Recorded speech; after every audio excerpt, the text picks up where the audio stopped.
গতকালকে সন্ধ্যার দিকে তেল নিয়ে গেলাম 140 টাকা।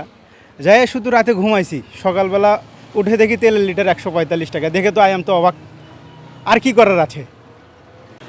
আর কি যেভাবে এই তেলের দাম বৃদ্ধি করতেছে সরকার, এর আগেও কিন্তু দেখেছি যে তেল সংকট যখন ছিল তার কিছুদিন পরেই কিন্তু সেই 120 টাকা থেকে 140 টাকা হইলো, তখন কিন্তু স্বাভাবিক হইলো। তেল যে দিচ্ছিল লাইনের পর লাইন দাঁড়া থাকতে লাগতেছিল, সেটা লাগতো না।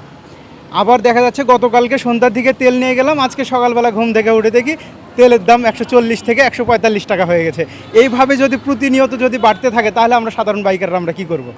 এটা তো আমাদের জন্য একটা মাথায় একটা বোঝা সৃষ্টি হচ্ছে।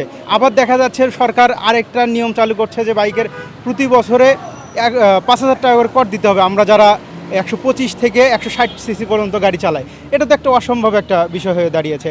যদি আমরা গাড়ি কেনার সময় কর দিই, লাইসেন্স করার সময় কর দিচ্ছি, আবার প্রতি বছর বছর যদি অগ্রিম 5,000 করে কর দিতে হয়, এটা তো আমাদের একটা বোঝা সৃষ্টি হচ্ছে।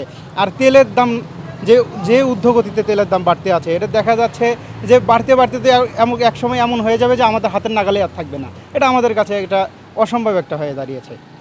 গতকালকে সন্ধ্যার দিকে তেল নিয়ে গেলাম 140 টাকা। যাই শুধু রাতে ঘুমাইছি, সকালবেলা উঠে দেখি তেলের লিটার 145 টাকা। দেখে তো তো অবাক। আর কি করার আছে?